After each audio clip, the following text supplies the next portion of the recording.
L'importance de l'éthique dans l'hindouisme est soulignée dans de nombreux textes datant de la période védique, donc de 1500 à 1100 ans avant Jésus-Christ. La validité des textes religieux est très utile afin de véhiculer les valeurs morales. Le but ultime est de transmettre un message qui permettra au lecteur de s'épanouir dans sa vie présente, d'assurer le bon karma et ainsi la voie vers la moksha. La religion et l'éthique vont donc main dans la main. Alors, afin de comprendre comment ces enseignements s'appliquent à la vie de tous les jours et comment l'éthique a un grand impact sur les décisions et choix de la vie de l'adepte, aujourd'hui, nous allons explorer différents scénarios et expliquer la décision que prendra Anya, notre personnage fictif, en lien avec les enseignements hindous. Anya a habité en Inde toute sa vie et vient de déménager au Canada pour terminer son secondaire. Elle et sa famille sont hindous. Un voyage dans l'esprit d'une pratiquante nous permettra d'apporter une certaine profondeur à la matière et voir comment le traitement d'informations a un impact sur la vie réelle. Nous allons toucher à plusieurs sujets tels que le meurtre et l'avortement, en lien avec les concepts clés tels que l'Atman et les 3 objectifs de la vie. Dans le premier scénario, Anya est au restaurant avec ses amis. Celle-ci lui demande pourquoi elle a commandé l'option végétarienne. Elle doit donc expliquer au reste du groupe que sa religion fait en sorte qu'elle ne consomme pas de viande. Elle explique que dans la Genèse, Dieu aurait donné aux hommes le droit de dominer sur le reste des êtres terrestres. Puisqu'ils ont été créés à son image, ils seraient ainsi au sommet de l'hiérarchie, et c'est d'où provient cette idée de supériorité chez les humains. Au contraire, cette distinction entre l'humain et l'animal n'est pas présente dans l'hindouisme. Les hindous croient plutôt qu'à un niveau plus profond, ils sont tous liés au monde et le monde est lié à eux. L'idée de l'égalité dans l'hindouisme est donc fondée sur le concept du Brahman, donc de l'énergie cosmique infinie qui est la base divine de toute existence. La portion de cette énergie qui se retrouve à l'intérieur de chaque être est appelée l'Atman. Alors, elle se retrouve dans chaque humain, dans tous les animaux et même dans les éléments biotiques et abiotiques de la nature. Selon les Upanishads, l'Atman et le Brahman sont essentiellement la même substance, et c'est pour cette raison que tous les êtres font partie de l'énergie cosmique. Mais si les humains, les animaux et la nature sont physiquement et mentalement très différents, pourquoi devrait-on insister sur l'égalité? La réponse vient du fait que même si nous avons l'air différents, nous sommes tous la manifestation du même esprit, d'où nous insistons sur l'égalité. Ceci dit, d'un point de vue moral, il est fortement déconseillé de tuer l'animal et manger sa chair en raison de son Atman. En gros, l'hindouisme n'interdit pas la consommation de viande, mais explique plutôt les raisons pourquoi il ne faut pas.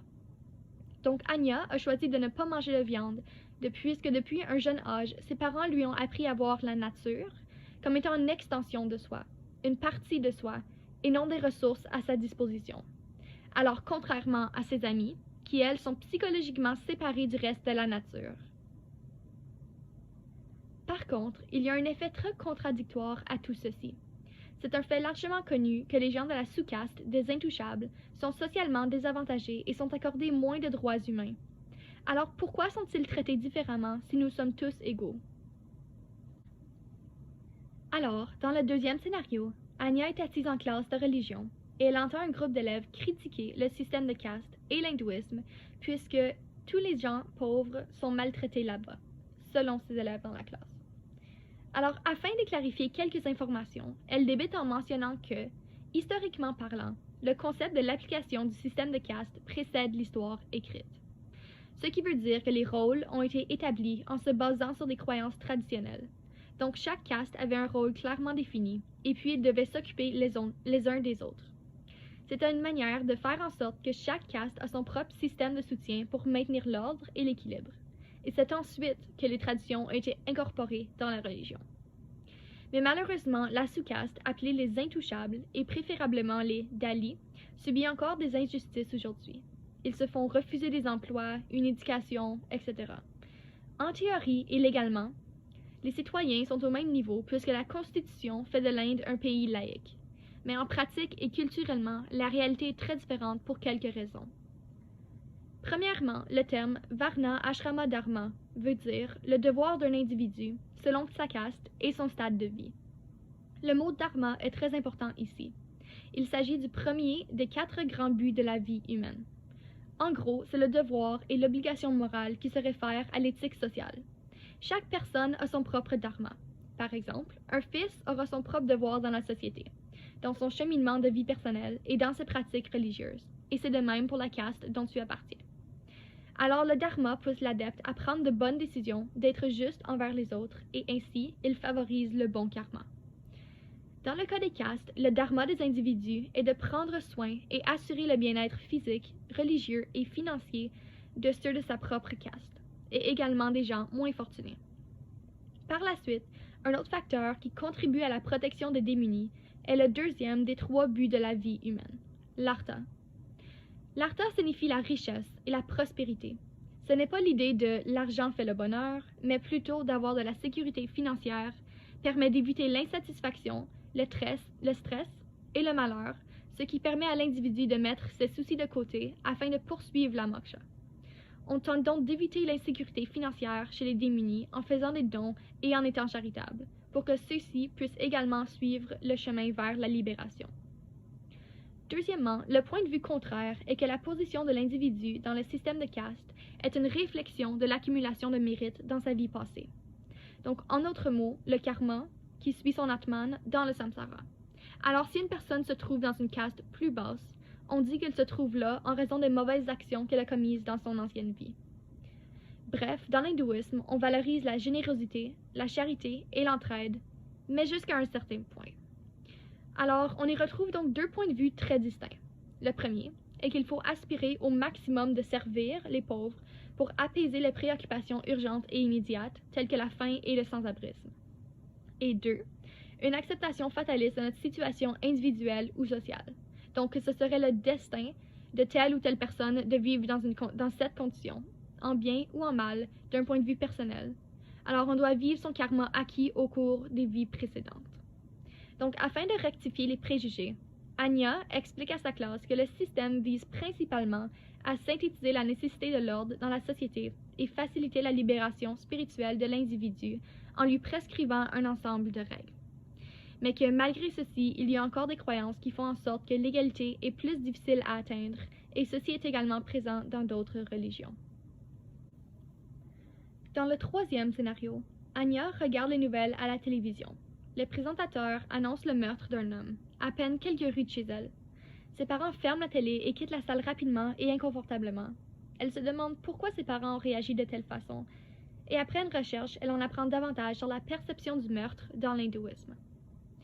Tout d'abord, un des concepts les plus fondamentaux de l'hindouisme est l'ahimsa, qui veut dire la non-violence, alors que tout être est sacré et qu'il faut donc ne pas lui faire du mal au niveau physique, émotionnel et psychologique.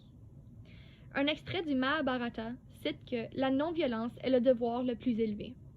C'est également interdit de faire du mal à un autre être avec l'intention de lui faire du mal, pour la simple raison que nous provenons tous de la même énergie cosmique, comme mentionné précédemment. C'est donc un mauvais karma qui suivra le meurtrier pour le reste de ses jours et affectera sa réincarnation. De plus, enlever la vie à un être humain signifie que son chemin de vie s'est arrêté soudainement et donc il n'a pas complété les 4 étapes essentielles de la vie, et n'a donc pas complété son dharma. Cela ruine le progrès de la libération de la victime, et il doit donc recommencer à nouveau dans sa prochaine réincarnation, mais seulement si celle-ci est favorable. L'hindouisme supporte fortement l'idée qu'au moment de sa mort, le défunt ne doit pas avoir de sentiment de rancœur, de tristesse ou des choses qui n'ont pas été complétées. Il doit être entièrement en harmonie avec lui-même et le monde autour. Ainsi, lors d'un meurtre, les chances sont que la victime n'ait pas complété son devoir à ce moment précis, ce qui perturbe le voyage de l'Atman dans le cycle du samsara. Par la suite, il y a une exception aux meurtres permises dans l'hindouisme, le dharma yuddha. Ceci signifie de combattre en guerre, mais en suivant les règles qui la rendent juste. Alors, il est acceptable de lutter, mais seulement déclencher la guerre en cas de légitime défense, et seulement lorsque les solutions pacifiques ont été épuisées. Mais il ne faut pas oublier que nous sommes toujours liés aux autres par le partage de l'énergie cosmique. Alors, il faut lutter conformément à l'éthique et se rapporter correctement aux êtres qui nous entourent. Mais contrairement aux religions abrahamiques, l'hindouisme ne prescrit pas de conséquences définitives aux actions, telles que le meurtre. Elle est plutôt axée sur la conscience de la conséquence des actions. Finalement, Anya comprend maintenant le point de vue de ses parents. C'est qu'ils reconnaissent la tragédie du meurtre à un niveau spirituel et que moralement ce décès a une plus grande envergure en raison de leur religion. Dans le 4e scénario, en lisant le journal ce matin, Anya apprend qu'un étudiant à l'Université de Toronto s'est enlevé la vie récemment. Elle se questionne donc sur la vision de sa religion face à ce sujet. Tout comme le meurtre, le suicide est interdit puisque l'individu n'a pas complété les 4 étapes de sa vie, requises pour la libération spirituelle. Ceci endommage donc sa réincarnation puisque c'est un acte de mauvais karma. L'individu a renoncé à sa vie sur Terre dans son corps présent, alors il sera probablement puni par une réincarnation défavorable. C'est également impossible d'éliminer son propre Atman. La seule manière de se libérer de sa vie sur Terre est de suivre les enseignements dans le but de renvoyer son Atman à l'énergie cosmique, donc au Brahman, ce qui est appelé la moksha. Par la suite, dans l'hindouisme, on y compte 3 dettes redevables. La première est la dette que l'on doit rembourser envers les dieux, la Devarna. Alors, en exécutant la puja à la maison, en visitant le temple et en faisant des dons monétaires aux institutions religieuses, on remercie les divinités et on assure la propagation de la religion pour les futures générations. La seconde dette est la Ksirna, qui est la dette envers les sages. Elle est repayée en apprenant la connaissance et la sagesse contenue dans les textes et en la respectant. Et la dernière dette, qui est en lien avec le suicide, est la Pitrurna, alors la dette envers les ancêtres. C'est le fait de vivre sa vie pleinement dans son corps qui nous a été assigné en ce moment, puisque c'est grâce à la lignée de tous nos ancêtres que nous avons en existence à ce moment précis dans l'histoire. Donc le suicide est la renonciation à ce corps et à cette vie présentement. C'est une trahison des ancêtres. Alors, d'un point de vue plus général, ces dettes poussent les adeptes à suivre leur dharma, à maintenir une bonne conduite morale et à faire des choix éthiques. Par exemple, la dette envers les divinités pousse les adeptes à se rendre au temple et à contribuer financièrement. La dette envers les ancêtres pousse l'individu à apprécier son corps, sa vie sur Terre et à vivre une vie centrée sur l'éthique pour faire en sorte qu'il accomplisse son dharma. Tout est interrelié. Ensuite, il est important de noter qu'il y a un cas de suicide acceptable dans l'hindouisme, le prayopavesa.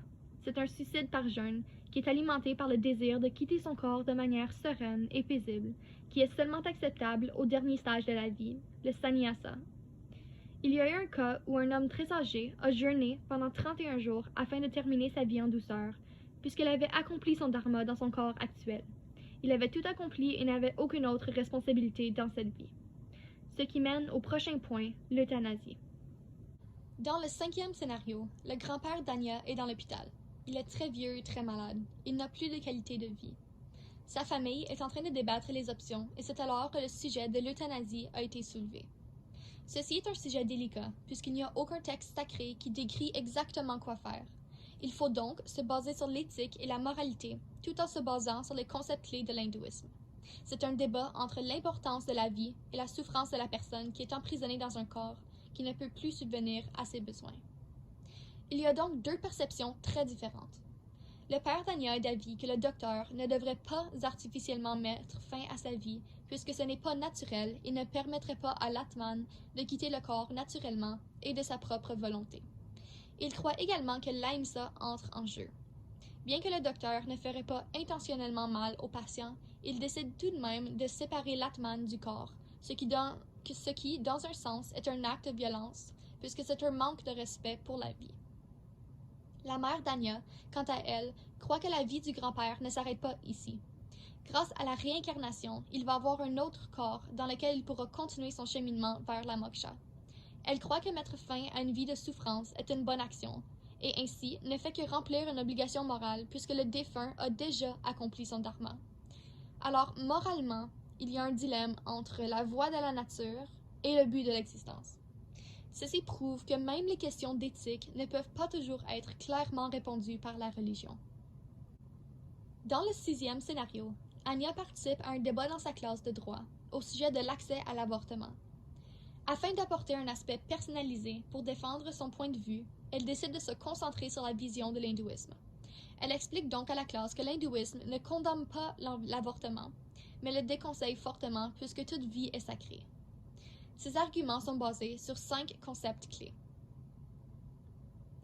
Tout d'abord, un passage du Yajurveda cite que « Vous ne devez pas utiliser votre corps donné par Dieu pour tuer les créatures, qu'elles soient humaines, animales ou autres. » Alors même dans les conditions extrêmes où la vie de la mère et ou du fœtus est en danger, la décision est presque impossible à faire.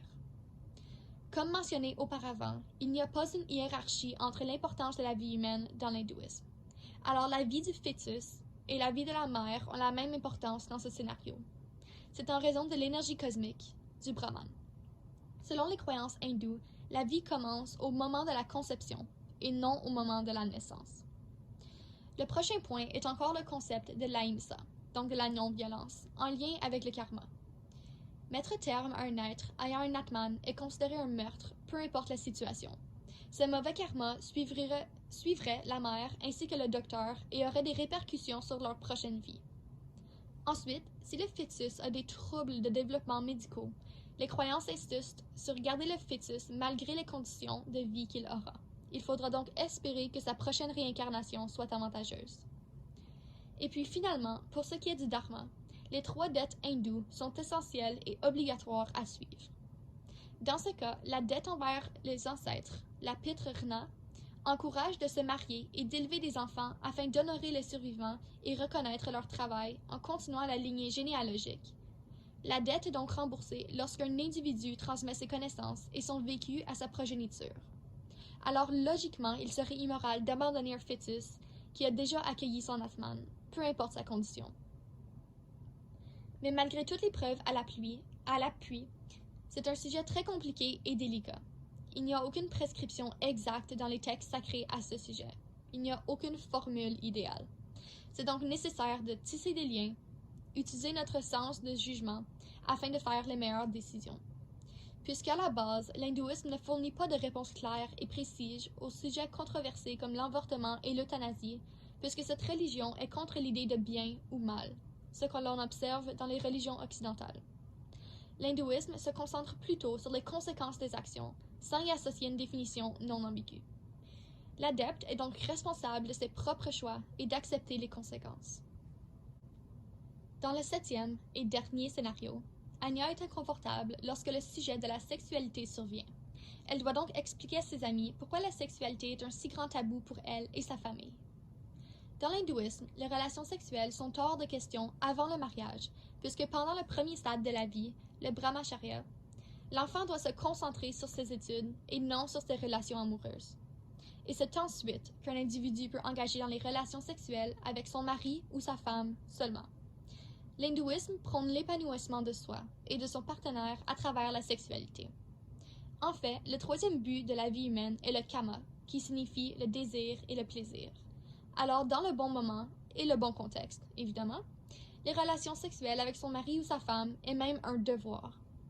Mais cela doit tout de même être fait avec un comportement moral et approprié. Il faut assurer un kama en équilibre, alors en pleine conscience et sans jugement pour éviter le kama instable qui mène à l'indulgence et à la dépendance. Pour assurer un comportement sexuel moral, il faut le faire dans le cadre des directives du dharma et de l'ahimsa. L'activité sexuelle ne doit pas nuire aux autres physiquement, émotionnellement ou par négligence. Par exemple, en mettant le kama avant de s'occuper de ses enfants. Donc, suivre la voie de l'éthique et la moralité permet de renforcer les croyances, et suivre la religion permet de faire des choix plus éthiques et renforcer nos morales. Alors, l'un va avec l'autre. En somme, le but de tout ceci est de se détacher du monde physique, afin que l'Atman puisse aller se rattacher avec le Brahman. Et c'est cette libération que l'on appelle la moksha. Pour se rendre à ce stade, on peut poursuivre diverses voies, soit la voie de la connaissance, la voie de la dévotion aux divinités, ou la voie des actions appropriées, tout comme discuté dans les scénarios d'aujourd'hui.